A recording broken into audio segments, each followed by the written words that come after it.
¿Es una caja de cartón? ¿Acaso un charco? ¿Es el piso de barro?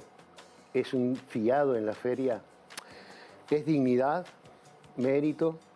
¿Romantización? ¿Esfuerzo? ¿Estigma? Nombrarnos todos parece fácil, pero ¿cómo imaginar un alegre en este infierno?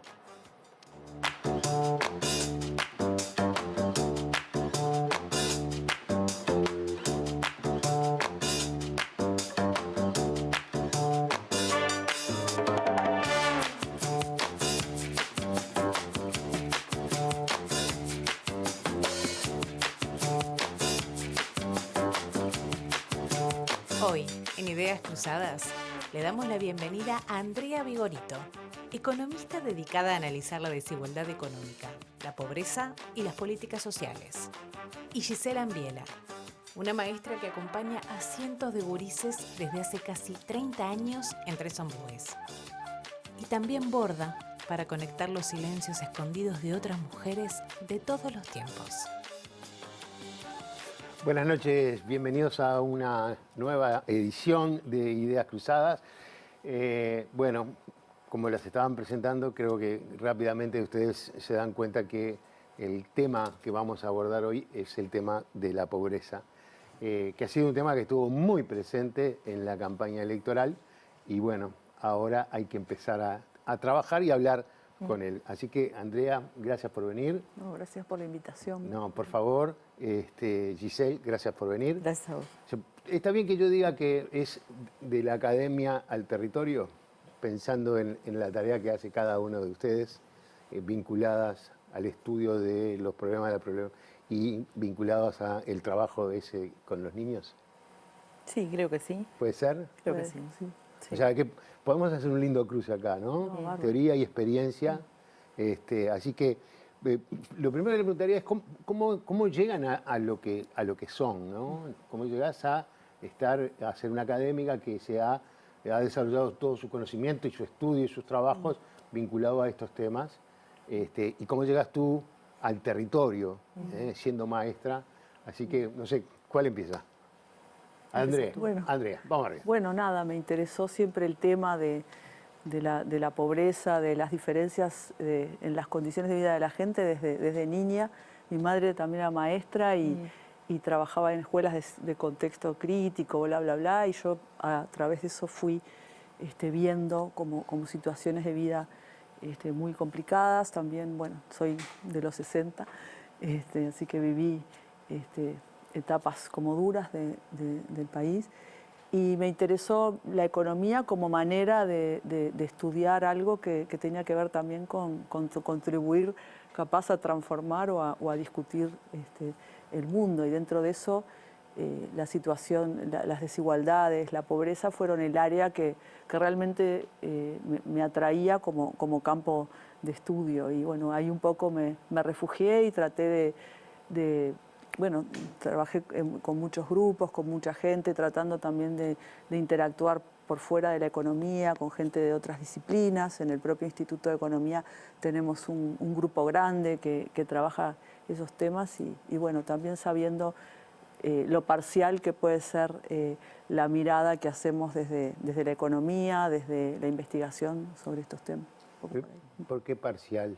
Bueno, justamente porque es un recorte, ¿no?, del problema que vamos a estar como acá complejizando, y también porque desde la economía miramos de una forma, no sé, el trabajo con gente de otras disciplinas te hace también cobrar más conciencia de que si vos te concentrás en mirar la pobreza, no sé, como una línea, bla, bla, bla, estás perdiendo como mucho de la riqueza del tema. Así que capaz algo por ahí. Está bien. Después te voy a preguntar sobre el tema de las políticas sociales, o les voy a preguntar sobre el tema de las políticas sociales. Pero ¿hay algo de una sensibilidad necesaria para percibir esta realidad que te llevó a decir yo quiero estudiar esto? ¿Es una sensibilidad provocada por una familia, por el contexto? Sí, capaz por todo, ¿no?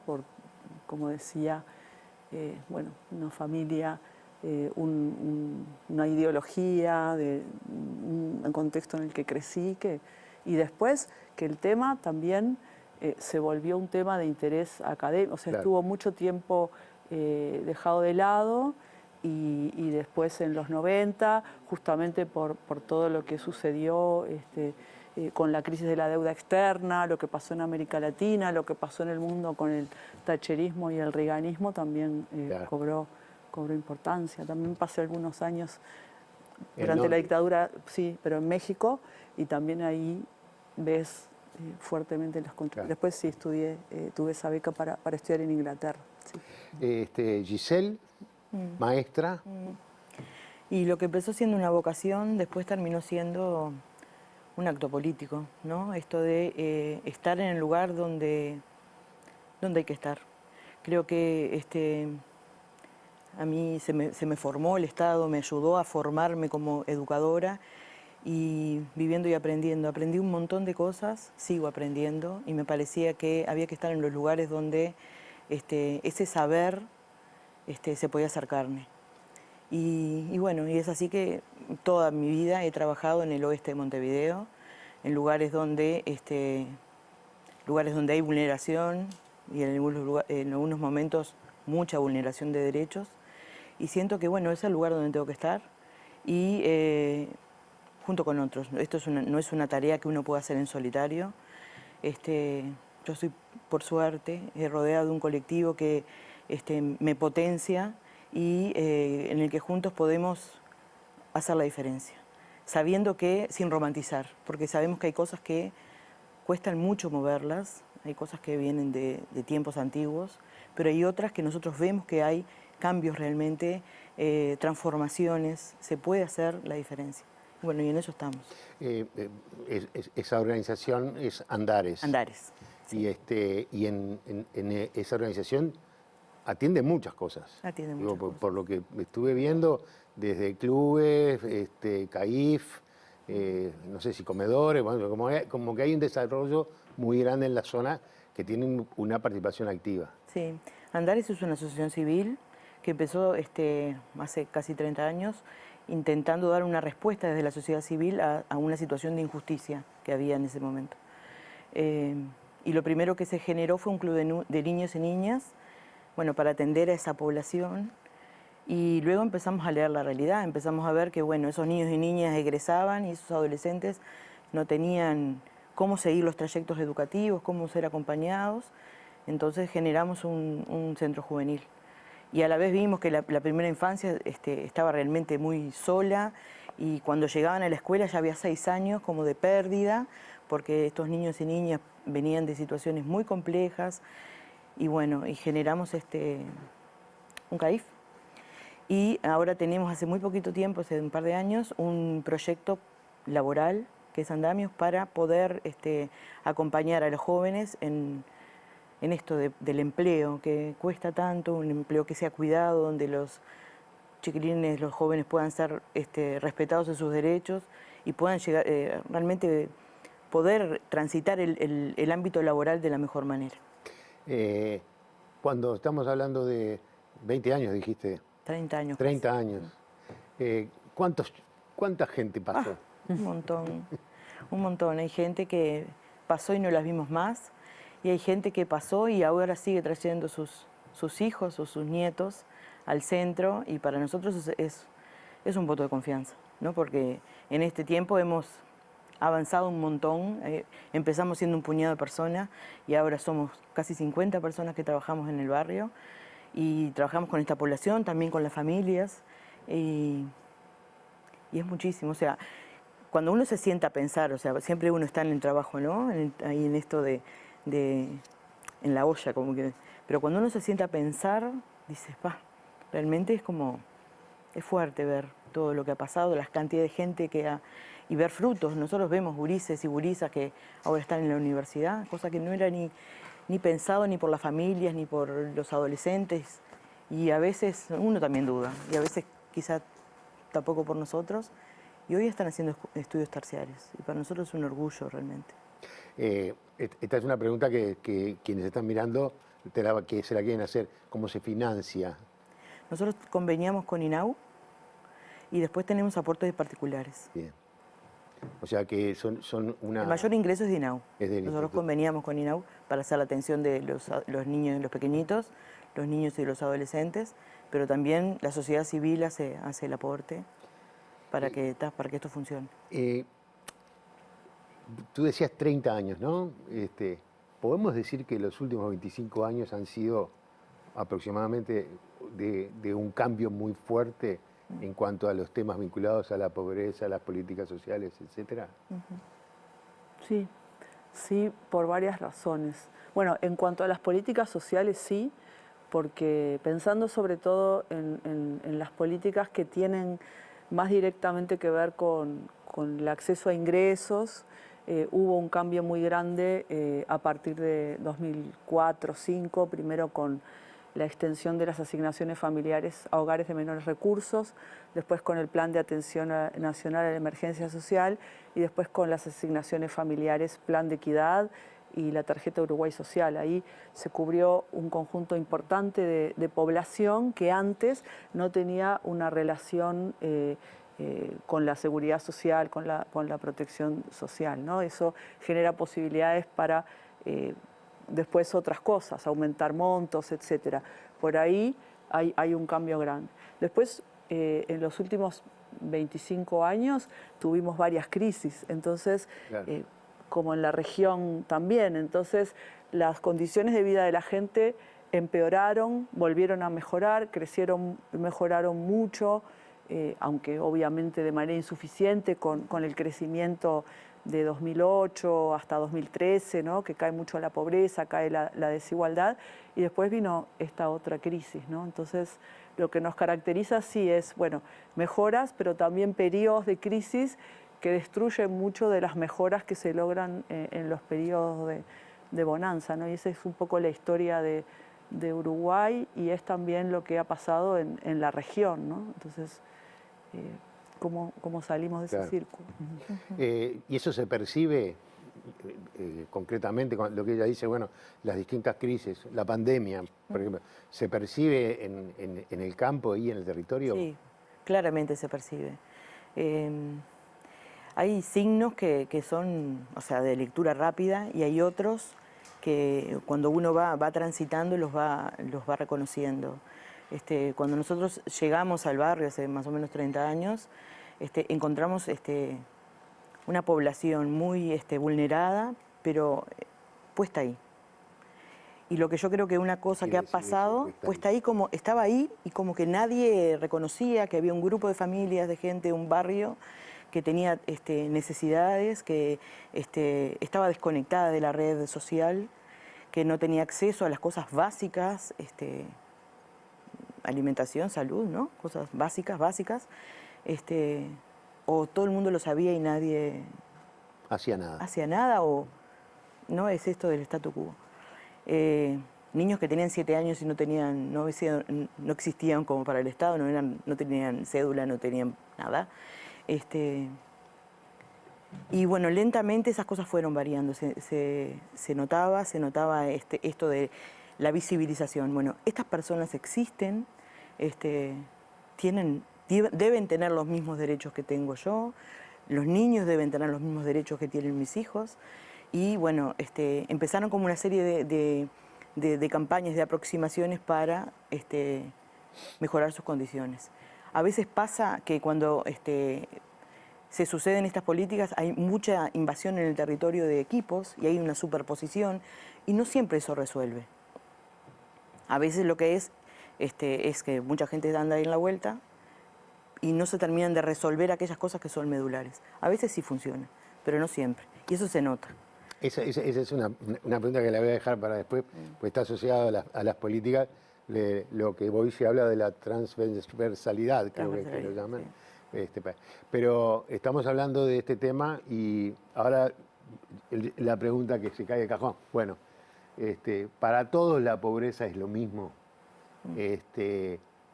Para quienes la miramos de afuera tenemos una idea de qué es. Entonces, ¿qué es la pobreza? ¿O cómo la podemos definir o cómo se lo podemos transmitir a quien nos esté mirando para que de repente lo comprenda mejor, que bueno, capaz que para nosotros, para mí, no sé lo demás, la pobreza es algo que yo veo muy tangencialmente, por suerte. ¿Cómo la explicarían? Bueno, capaz que en términos como muy generales, lo que podemos decir es que la pobreza es el no acceso a unas condiciones de vida que la sociedad o quien está haciendo la apreciación, etcétera, considera como mínimas. Y en esas condiciones de vida encontramos que hay una gran diferenciación de qué es lo mínimo, con respecto a qué dimensiones deben entrar, ¿no? O sea, en América Latina cuando pensamos pobreza, la pensamos lo que llamamos un concepto absoluto. Eso, el mínimo está establecido con referencia a un umbral, sea de ingresos, sea educación, como en la nueva línea, etc. En la Unión Europea, cuando piensan este mínimo, lo piensan con relación a los ingresos medios que tiene la sociedad, es decir, que es un concepto más asociado a la desigualdad. Y después está toda la enorme discusión sobre cuáles son las dimensiones y que constituyen esos umbrales mínimos. Pero estamos siempre refiriéndonos a una especie de demarcación entre condiciones de vida que podríamos considerar como no aceptables o lo que sea, y el resto, que también es una ficción, ¿no? Porque sí, claro. Es un continuo, es importante traer también la idea de desigualdad que abarca a la sociedad en su conjunto y no solo este foco sobre la pobreza como la falta de algo, y también la idea de vulnerabilidad, como diciendo, bueno, yo puedo capaz tener un cierto estándar de vida que me hace estar por encima de esto que fijamos como umbral, pero ¿qué tan estable es eso a lo largo del tiempo? Y bueno, las crisis nos hacen ver que no es así, que la gente sale de la pobreza, pero que después con una crisis puede volver a entrar, ¿no? Entonces, capaz, un poco en términos generales. Una última cosa. En Uruguay, hasta el momento, ese estándar, ese mínimo, se ha pensado sobre todo como un umbral de ingreso absoluto, que después podemos entrar a conversar. Creo que además hay otros aspectos de la pobreza que son importantes como traer para darse cuenta, ¿no? Que nosotros a veces lo visualizamos y tiene que ver con la pobreza. Por ejemplo, que una persona venga y te diga, ¿me acompañás a sacarme la cédula porque no sé ir? Eso tiene que ver con el acceso a la ciudad. O sea, no poder, no saber tomarse un ómnibus, no tener, bueno, por supuesto a veces no tener dinero para el boleto, pero también tampoco estar habilitado a preguntarle al chofer, ¿me avisás cuando sea, ¿no?, la calle? O sea, sentir que no, como que no hay derecho a determinada parte de la ciudad, que bueno, que hay un límite que es invisible pero que existe, que traspasar ese límite es como estar del otro lado. O por ejemplo, a nosotros nos ha pasado salir con los adolescentes a paseos y entrar a un shopping, por ejemplo, y ser parados por personas de seguridad. Claro.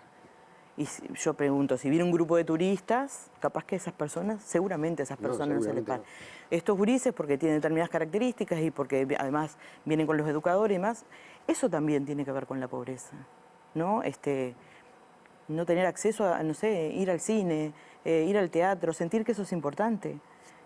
Nosotros nos ha pasado, tenemos actividades con las familias, de salir a pasear con la familia, de que personas que tienen, no sé, padres, madres, 50 años, nunca habían ido al Parque Rodó, que parece una pavada, pero no es una pavada. De poder disfrutar ese espacio, de ir a cenar después. Personas que son adultos y que han criado hijos y nietos y no tener esa posibilidad de conocer la Rambla, de caminar por la Rambla, que parece una cosa tan sencilla, pero hay personas que eso no lo han hecho en su vida. Y eso es pobreza también. De ir a una playa. De ir a la playa. Sí, sí.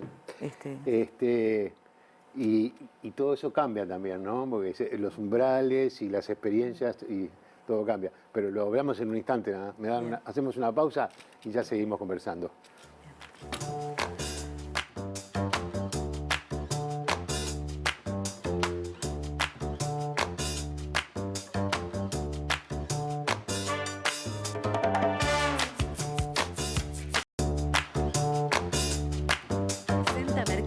agrícola de Montevideo, en el corazón de un barrio donde late la ciudad. Mercado de Historias. Mercado de Historia.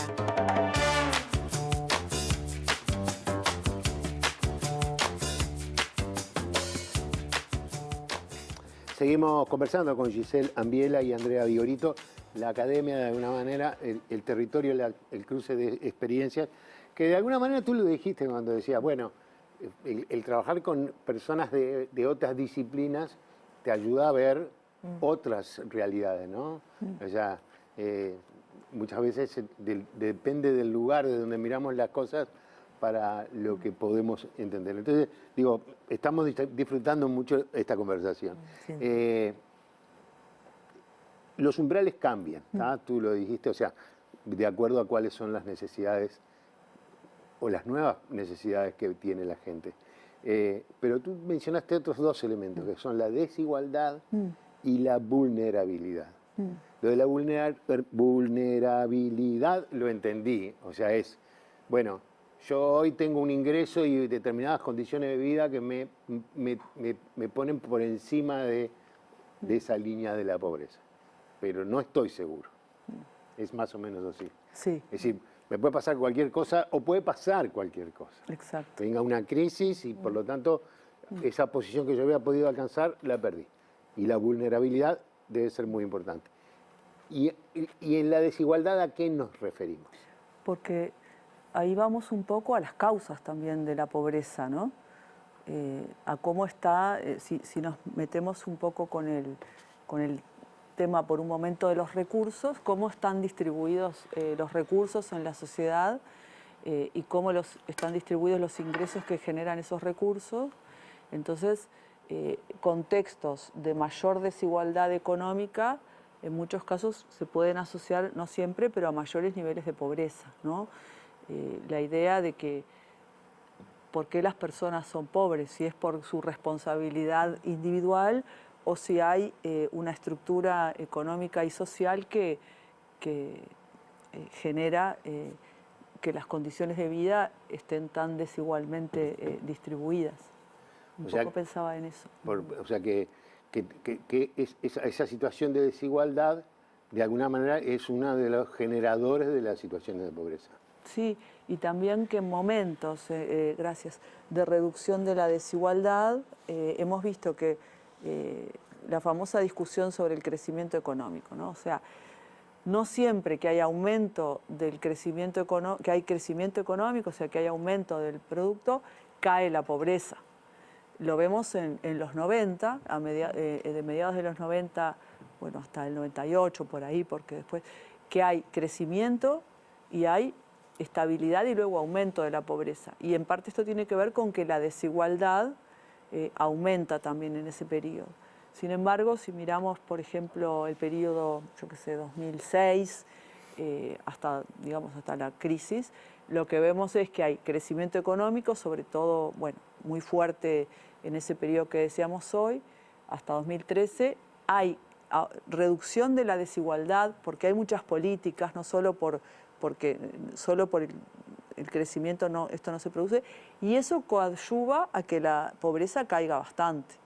Entonces, la idea de que para mirar la pobreza tenemos también que ver el conjunto de la sociedad y no solo a quienes están bajo esa línea, porque también eso tiene que ver con cómo salimos de esta situación de pobreza, ¿no? Que ese ya es otro tema. Tú decías hoy de que, bueno, que van a un shopping y de repente el guardia de seguridad les dice que no pueden estar. No, o nos sigue, en realidad no es que no o los podamos estar, persiguen. pero nos sigue todo el trayecto. Los pone por las dudas que hagan algo que no deban. Apariencia delictiva. Es un prejuicio, Eso, obviamente, sí. ¿no? Está claro, que debe tener que ver con su apariencia. Física, cómo se visten, qué ropa tienen, cómo se comportan, son raros. Y a qué iba. Y eso tiene que ver con múltiples causas, ¿no? Entonces acá vamos a ese tema de que la medición de pobreza según ingreso, creo que es del 9 y pico %, casi el 10, pero hay una nueva forma de medir que es la multidimensional, que no la sé. Sé que hay 5 áreas grandes y 15 pautas más, pero de alguna manera vos señalás en elementos concretos esa forma de medir. Es que en realidad nosotros esto lo vemos cuando estamos en el territorio, que solamente no poder acceder a la canasta básica no es el único elemento. Porque en lugares donde los adultos no han culminado la escuela, o nunca accedieron a nivel secundario, o el trabajo, el empleo es, bueno, lo que decimos en negro, o muy inestable. Esos también son elementos que condicionan, ¿no? Que un adulto no pueda acompañar la trayectoria escolar de un hijo, condiciona. Claro. Que en la casa no haya un libro, condiciona. Por eso nosotros trabajamos en eso, en tratar de cambiar las condiciones, las que podemos. Se trata de eso, de generar otras cosas, de ampliar el universo conocido. Cuando los universos son tan reducidos y no hay escapatoria, se piensa que la realidad es esa. En la medida que uno va ampliando y ampliando, bueno, te das cuenta que el mundo es mucho más grande y que hay más espacio para cada uno de nosotros, que hay más cosas para conocer, que hay más redes para reunir. El trabajo precisamente es eso, ¿no? Es ese. Es decir, presentar nuevas oportunidades. Exactamente. De educación, de formación, de conocimiento, de diversión. Sí. Me imagino, estoy hablando de lo que me imagino que se puede hacer con ese tipo de organizaciones en un barrio como este, por ejemplo. Sí. Y de entender esto de que los pobres no son pobres porque quieren. Eso es una falacia. En realidad, la gente hace con sus circunstancias lo que puede hacer, muchas veces. Y bueno, y las familias hacen con lo que pueden hacer, muchas veces. Y a veces más de lo que pueden hacer. Entonces, yo creo que esta mirada que hay que tener de respeto por las familias es el punto 1 para poder trabajar. O sea, yo no puedo venir desde otro entorno, con otras posibilidades, a decirle a una mamá cómo tiene que criar a su hijo, ni cómo y qué tiene que hacer con él. Eso no está bien. Uno primero lo que tiene que hacer es entender la situación, comprender y detectar, bueno, acá hay determinadas cosas que son vulneraciones. Bueno, vamos a trabajar con esto y con esta familia y con estas personas, porque también los adultos son víctimas. O sea, todo lo que pasa en los entornos familiares tiene que ver con esta situación de desigualdad. Entonces, a veces es muy fácil esta cosa que se dice suelto de cuerpo, la madre tiene la culpa. Yo qué sé, a veces no es tan así. O sea, eso lo podemos decir sentados en el sillón de casa. Pero estando allí, se aprecian otros escenarios. Acá los tengo, ¿no? Son educación, condiciones habitacionales, servicios básicos del hogar, protección social y empleo. Esas son las nuevas, bueno, las dimensiones que se utilizan para la medición de la pobreza. Y lo que me parece que es impactante es que duplica la mirada anterior, ¿no? Y entonces empezamos con la pregunta, bueno, ¿cómo se resuelve esto? ¿No?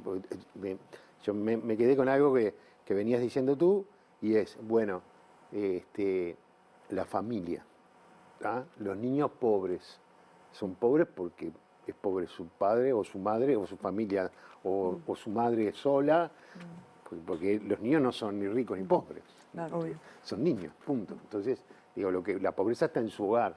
Entonces, el tema es, bueno, ¿cuáles son las políticas sociales que se deben aplicar para resolver este tema?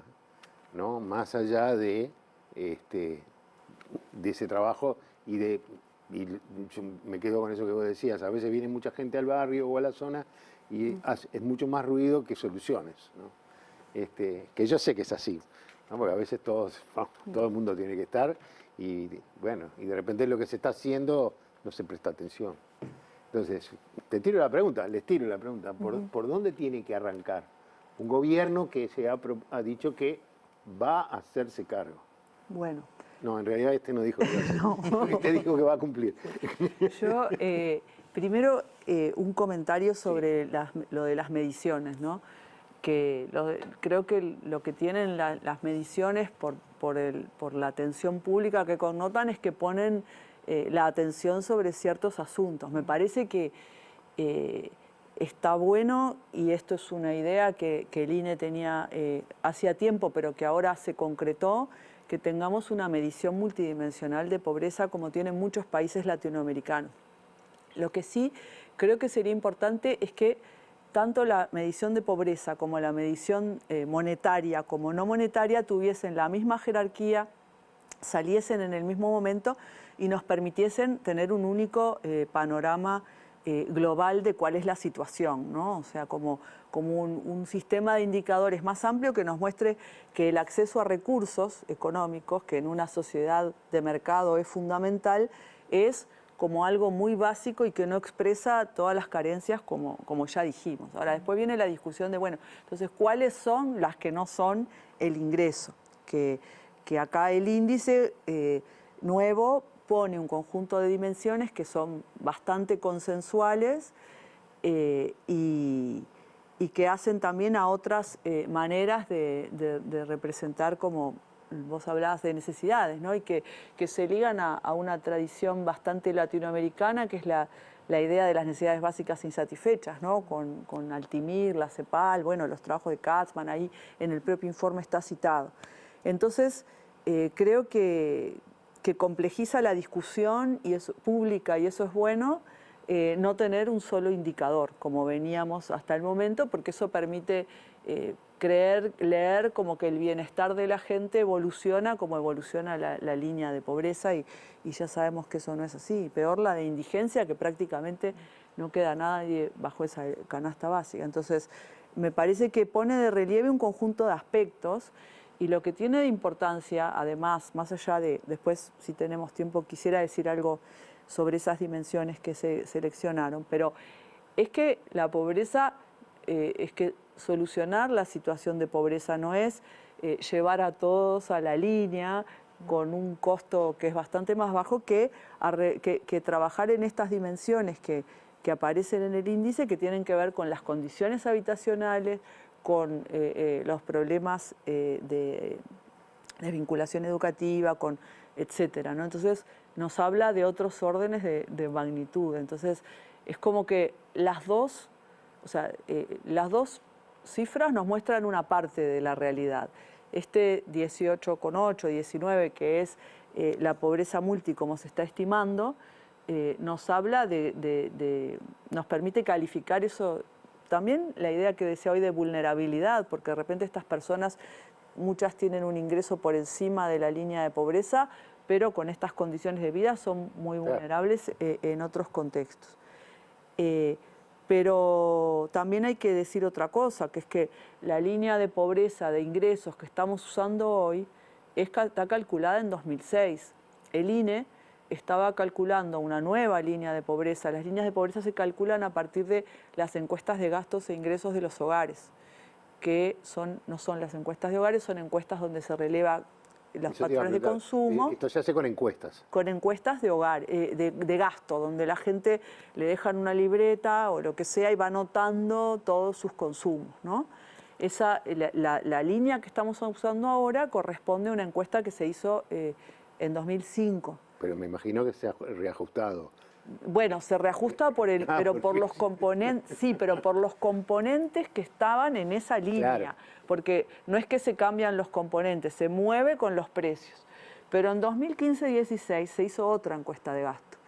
Y a partir de eso, el INE estaba estimando una línea de pobreza que todavía no se publicó. De repente esa línea da una diferencia con este cálculo que no es tan grande como esta, que es de 2006 y nos da 9, y este dato que mide otro tipo de cosas y nos da 18. Eso para relativizar la comparación, y que por eso para mí tendrían que haber salido las dos juntas, esta nueva multidimensional y una de ingresos nueva, y ahí hacer la comparación. En el informe no porque el informe es muy cortito, pero después hay una cosa que se llama metodología, que en realidad está muy interesante, que es todo el documento, aparece la evolución en el tiempo y aparece la comparación con la pobreza monetaria. O sea, esas cosas se discuten por ahí, pero para mí tendría que tenerse todo junto porque son dimensiones distintas del problema, no es porque tengamos una pobreza multidimensional que es fundamental, no es que no tenemos el problema de ingresos, son las dos cosas que, Claro. que tenemos que mirar. Y me parece que teniendo en cuenta, digo, como que vos decías, bueno, son elementos que son consensuados, también son, para quien está en el territorio, son como buenas líneas de saber a dónde apuntar. Que de alguna manera yo creo que la experiencia ya te la dio. Claro. ¿No? Porque lo que estamos hablando ahí es, bueno, obviamente el trabajo, prepararlos para el trabajo, la educación, tratar de que tengan educación, que aumenten su... O sea, que de alguna manera la descripción de esos, ¿cómo era que se llamaban los grandes? Las dimensiones. Las dimensiones, de alguna manera, me imagino yo que son como para decir, bueno, por acá son los caminos que hay que tomar. Sí. Esa es la primera. Y la otra cosa que me parece que es, no sé, por lo menos a mí me parece que es importante es, bueno, cómo, es decir, quizás tengamos claro que yo de repente tengo muy poca formación en esto. En un momento determinado, que tú creo que lo mencionaste, fue la época de las transferencias. Sí. ¿Tá? Que en un momento también fueron discutidas, ¿no? Bueno, cuando te decían, le dan plata y se compran un celular. Pero las transferencias resuelven un aspecto. Una de todas estas realidades. Ni siquiera sé si lo resuelven, contribuyen a reducir el problema. Sí. Digámoslo que si las transferencias tuvieran un volumen económico suficiente, podrían resolver una de las dimensiones. Sí, más lo que, claro, porque ahí sale el empleo y todos los temas del mercado laboral que afecta obviamente a los adultos jóvenes y por eso con niños, con menores niveles educativos y por eso el famoso tema de la pobreza infantil, pero no resolvería el tema de la vivienda y esas otras cosas que decís, estoy de acuerdo. Y hay dos dimensiones que no están incluidas en el índice, pero que a mí me parecen como interesantes que lo tiene el índice, una la tiene el índice de Chile y otra la tiene el índice de El Salvador, pero que además acá en unas consultas que organizamos con Alina Machado, el INE, el MIDES en 2018 y 2019, con la sociedad civil y con gente experta y demás, surgieron que son lo que tendría que ver con la cohesión social y con la confianza y la participación en la vida pública, que tiene que ver con el estigma y con algunas cosas que vos planteabas, y otra que es las condiciones del entorno de la vivienda, no solo cómo es la vivienda para adentro, hacinamiento, techos, etcétera, sino en qué contexto está esa vivienda, qué acceso tenés a ciertos espacios, eso como la gente más vinculada al urbanismo, etcétera, lo marca mucho y en El Salvador eso está incluido, no sé, cercanía con basurales, con espacios verdes, tóxicas, claro. Nada, digo como para pensar también hacia futuro, porque tampoco es que estas medidas sirven para ilustrar ciertas cosas y también necesitan una revisión periódica, ¿no? Yo cuando decía esto de las transferencias, no lo decía porque diga que no tiene que haber transferencias. Creo que ha sido siempre han sido muy criticadas porque dan dinero y después en algunos momentos incluso se empezaron a exigir, no sé si era contraprestaciones, no sé cuánto, que yo me acuerdo que alguna vez leí que había algunos países en el mundo que hacían transferencias de dinero y no pedían nada. Sí. Y eran grandes países, ¿no? Los europeos. Los europeos no pedían nada. Se nota la existencia de cuando las familias reciben esas transferencias, esa tarjeta social, ¿influye en la vida de esas personas? La mejora, pero un poco, pero no resuelve, porque en realidad no siempre la necesidad de la familia se puede saciar con ese monto de dinero. Pero sí resuelve algunas cosas pequeñas, Y bueno, y parte de nuestro trabajo es que aquellas familias que no, no tienen esas prestaciones puedan tener acceso a ellas. Pero en realidad, acá lo de fondo es que se puedan como revertir aquellas condiciones de desigualdad. Esto yo creo que es un paliativo, ¿no? No tenemos nada, esto es algo. Pero acá, recuperar la dignidad humana, o sea, que la familia, los adultos puedan trabajar, tener un ingreso digno, poder alimentar a sus hijos, salir a pasear, ¿no? Como cualquier hijo vecino. Y eso yo creo que tiene que estar en la mirada de las personas que generan propuestas, ¿no? Pensar que el acceso a una vida mejor, digna, es un derecho. Y que no se sacia solamente con tener la tarjeta TUS, ¿no? Le propongo hacer una pausa Sí. y hablemos de, bueno, de cuánto sale, entre otras cosas, y qué caminos se deberían tomar en forma, no sé, si hay un plan urgente para atacar la situación, ¿no? Porque se habló de la pobreza, pero también se habló mucho de la pobreza infantil, o sea, que en definitiva lo que estamos hablando acá es que la pobreza infantil es el reflejo de la pobreza, no está por el costado. Hacemos una pausa y ya seguimos.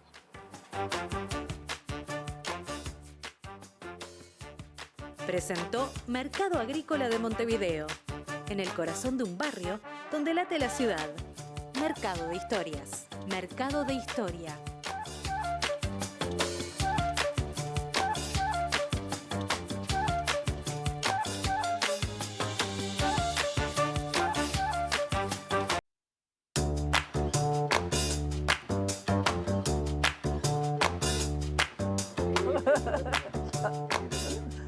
Quiero destruir el equipamiento. Seguimos conversando con Andrea Vigorito y Gisela Ambiela. Quiero, porque vos querías decir algo, y de eso sobre lo que querías decir, en algún momento, para ti, el 2013 fue una fecha clave, porque fue cuando el gobierno respondió imponiendo condicionalidades a las transferencias. No, capaz que solo con la conversación que veníamos, que se habló de cómo se mira, ya en 2005 con el PANES empezó eso que decías de los celulares, ¿no?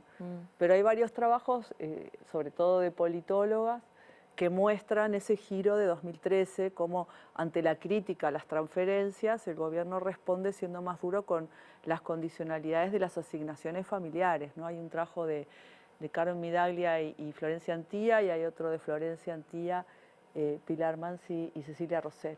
Pero lo que estaba recordando es una cosa de Carmen Midaglia y Florencia Antía, que ellas decían, bueno, un trabajo que decían, bueno, las deducciones por hijo del IRPF también son una transferencia, y sin embargo no hay ninguna discusión pública de qué hacen esos hogares con los niños. Claro, qué hacen con la plata y si los niños van o no van a la escuela. Entonces hay una asimetría como muy importante en cuanto a que todo el mundo cree que puede involucrarse en discutir qué hace con la plata de los pobres como que fuera un regalo que les dan, y las deducciones por hijo parece como que es parte de un sistema impositivo personal más respetable. Entonces, claro, era como solo esa notita. No, pero, sí.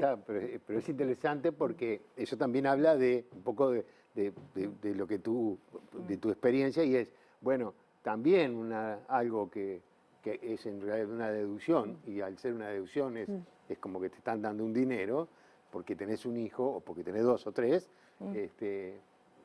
el Estado perfectamente puede darle dinero y nadie tiene por qué preguntar para qué lo usan el dinero. Exacto. Porque nadie nos pregunta para qué usamos el dinero. No.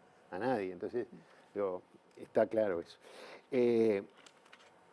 Esta situación o la búsqueda de soluciones para esta situación implica mucho esfuerzo, pensar mucho, no desperdiciar esto que estoy diciendo, me pueden corregir, pero me parece, no desperdiciar esfuerzos, sino que tratar de encontrar la forma en que todos caminen hacia la misma dirección y utilicen los esfuerzos, y necesita dinero. Sí.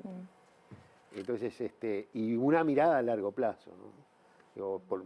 Por lo que yo leí o escuché, bueno, un elemento es el crecimiento. y otro es la redistribución. Y otra es la discusión ideológica, ¿no? El editorialista del diario El País te contestaba a ti diciéndote que, bueno, la forma en que se solucionan estos problemas es que el país esté mejor y después le va a dar trabajo a los que no tienen trabajo y dinero a los que no tienen dinero. Es la mirada del derrame que nunca llega. Entonces, bueno, las dejo hablar. Yo creo que parte de la solución, que no sé si va a ser completa, es esto que vos decís. Primero mirar con detenimiento, con sensibilidad la situación y pensar las mejores propuestas, las más asertivas para cada situación. En el caso de nuestra asociación, el número de familias es acotado porque es una parte bueno, pero es el número de familias con el que nosotros vamos a trabajar y bueno, la idea es poder pensar propuestas que sean significativas para esas personas, pensando en las personas y no en nosotros. No es lo que nosotros quisiéramos, sino que realmente estas personas están necesitando para empezar a andar. Y una cosa que nosotros trabajamos pila con los adolescentes y también con las familias es a no resignarse. No es, bueno, es lo que me tocó. ¿No? Sentir esa rebeldía, decir, no, esto no está bien, esto no es justo, hay una posibilidad y trabajar, porque esto es un trabajo de dupla, es de lo que podemos hacer el equipo técnico con la sabiduría con la que técnica que tenemos, pero también con el saber y con el sentir que tienen las familias, juntos. O sea, esto no es una cosa que solo hagamos nosotros. Lo hacemos porque ellos están, lo hacemos porque ellos nos permiten meternos en sus hogares y trabajar con sus hijos, que eso no es menor. O sea, estamos trabajando con los hijos de familias que no son las nuestras. Y bueno, esto, para que haya respuesta tiene que haber esta molestia de que, bueno, esto que estoy viviendo no es lo que me tocó. Esto no está bien. Yo tengo derecho a una vida mejor, mis hijos tienen derecho a una vida mejor. Creo que ahí empieza como a moverse la cosa. Por supuesto, después se necesitan recursos económicos, técnicos, mejorar, no sé, la comunidad, porque esto que vos decías, bueno, no solo mi casa, el entorno, sí. Yo mejoro mínimamente mi vivienda, pero el entorno es desfavorecedor, ¿no? Si yo no tengo donde mis hijos vayan a jugar a la pelota, si no tengo líneas de ómnibus para ir al centro, no sé, escuelas que no estén superpobladas, bueno, todas esas cosas también son necesarias trabajarlas, escapan a lo que, por ejemplo, podemos hacer nosotros, pero sí podemos generar en las personas la posibilidad de poder pensar, bueno, eso también es una necesidad, no es solamente mejorar el techo porque se llueve o que el nene tenga el champión, bueno, que vos tengas un ómnibus para trasladarte a Ciudad Vieja es una necesidad, que vos tengas un lugar para, no sé, ir a sentarte y disfrutar de la sombra, es una necesidad. Que puedas ir al cine, es una necesidad. Me quedé pensando, ahora que comentabas eso, de que bueno, que también en este tipo de discusiones siempre hay una mirada mesiánica, ¿no? Sí. Y es, bueno, le vamos a dar tanto dinero, le vamos a arreglarle el techo, vamos a ponerle un ómnibus. Y me da la sensación, y eso se lo pregunto a ustedes, que si no existe la incorporación de los que tienen que salir de la pobreza con convicción,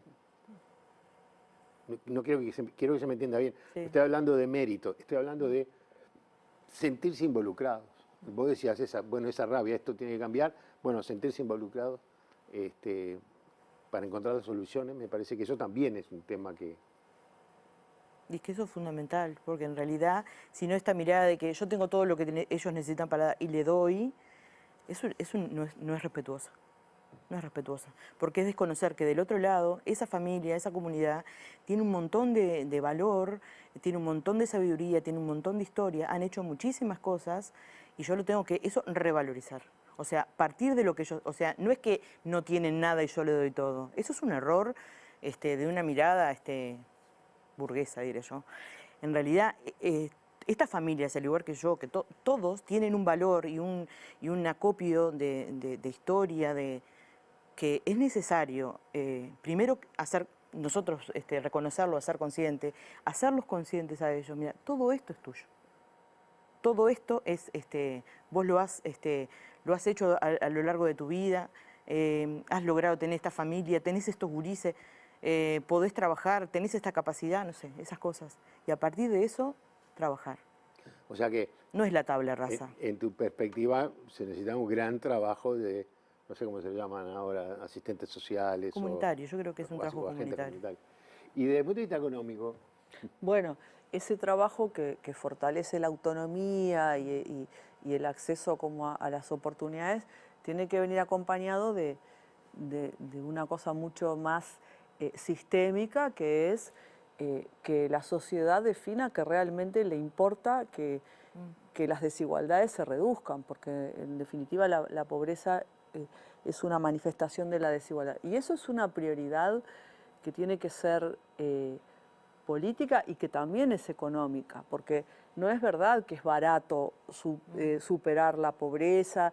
El tema de la pobreza infantil estuvo mucho en estos últimos años, ¿no? De una manera capaz que se volvió como un lugar común hablar de la pobreza infantil. O sea, nadie va a decir que no quiere que se reduzca la pobreza infantil, bueno, pero ¿qué prioridad le vamos a dar a eso? ¿Qué estamos dispuestos a hacer como sociedad para que eso se reduzca? Porque no es que es, como decíamos, responsabilidad solo no es responsabilidad de las personas que están ahí, es un resultado de una sociedad que es injusta en cierta medida. Entonces, si no se destina un conjunto importante de recursos para eso, no es muy viable la reducción de la pobreza.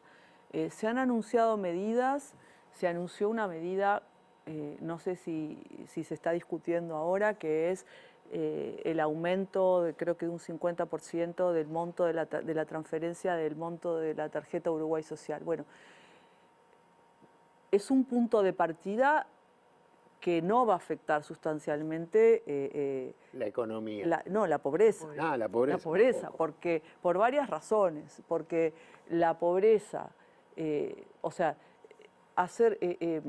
una parte buena la medida, que es que va hacia los que están más abajo.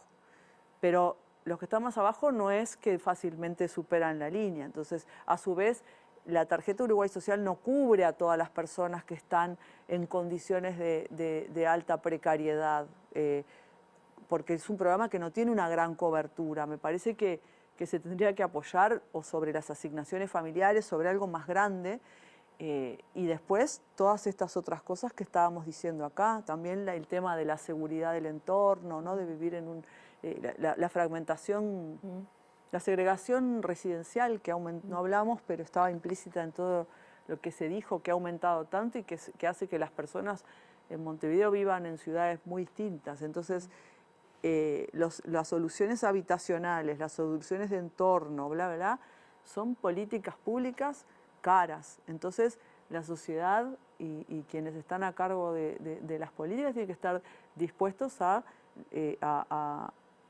invertir una cantidad de recursos importantes. Sé que no es que porque llevamos a todas las personas a la línea de pobreza se nos va a acabar el problema, porque tampoco funciona así. Digo, porque hay algunos cálculos de mínima que servirían para paliar situaciones de mucha emergencia, pero que son insuficientes para lograr una solución más estructural del problema. Entonces ahí está esa idea, qué prioridad de verdad le damos a esto y qué estamos dispuestos como sociedad a afectar al resto de las personas, porque esto puede tener que ver con una estructura más progresiva de imposición a la renta, con la imposición a la riqueza, la solución también pasa por afectar la desigualdad. Todos en la sociedad estamos dispuestos a hacer el sacrificio para resolver este problema. Esa es una discusión. Esa es la gran discusión. Y eso no es así, pero el tema es si hay capacidad de que algo de esto se haga, ¿no? Porque si no, las soluciones son como muy fragmentadas. Andrea y Giselle, bueno, se nos va el tiempo y tenemos que jugar, es obligatorio. ¿Qué vamos a hacer? Vamos a jugar a las cartas. Bueno. No vamos a jugar a las cartas. Vamos a hacerles una pregunta que está escondida en estas cartas y que ustedes tienen que contestar. Elijan una. Qué momento. No, no en ningún momento. No es una pregunta para salvar un examen. Es solamente para terminar. Nuevas preguntas tenemos. Hoy, ¿estás pronta, Andrea? Sí. Ah, Andrea, dale. Bueno, la pregunta es, Sí. ¿qué es lo más raro que te sucedió en otro país? Bueno, me pasaron muchas cosas complejas en otros países, sobre todo cuando vivía en México, pero voy a contar que volvimos con mis hermanos y mi hijo en 2017 fue a reencontrarnos con México y fue el temblor ese tremendo Sí. que de un día para otro devastó toda la ciudad y entonces estábamos en el Museo Antropológico y de repente el mundo cambió. Casi se nos viene arriba. Sí, los temblores tienen eso de que no sabes para dónde escapar porque, no sé, te imaginas que se te va a abrir la tierra, así que capaz que eso sería una cosa. Bueno, son de esas cosas que quedan Sí. grabadas. Giselle, Tenés que disminuir la harina, tenés que elegir pizza o pasta. Sin duda pizza. pizza. Ah, sos de pizza. Sí. Está Con muy bien. gustos, con ¿Eh? muchos gustos. Con mucho. O sea, no solamente tenés que disminuir la harina, sino tenés que disminuir Bueno. las sales, las pimientas. Bueno, Andrea y Giselle, la verdad que fue muy grata la conversación. Siempre en este tipo de temas siempre me queda la sensación de que sabemos poco, o que nosotros digo que sabemos poco, que hay mucha gente que está capacitada y que puede aportar cosas y que nunca calza el tiempo para hablar de todos los que hay. Sí, es. Pero me parece que por lo menos intentamos hacer el aporte de hablar desde esta perspectiva y de conocer un poco más. Así que muchas gracias, espero que hayan pasado bien. Sí, muy bien. ¿Sí? Sí. Bueno, muy bien. Y a ustedes los convoco para la próxima semana para seguir conversando, porque conversar es pensar juntos en voz alta. Hasta la próxima.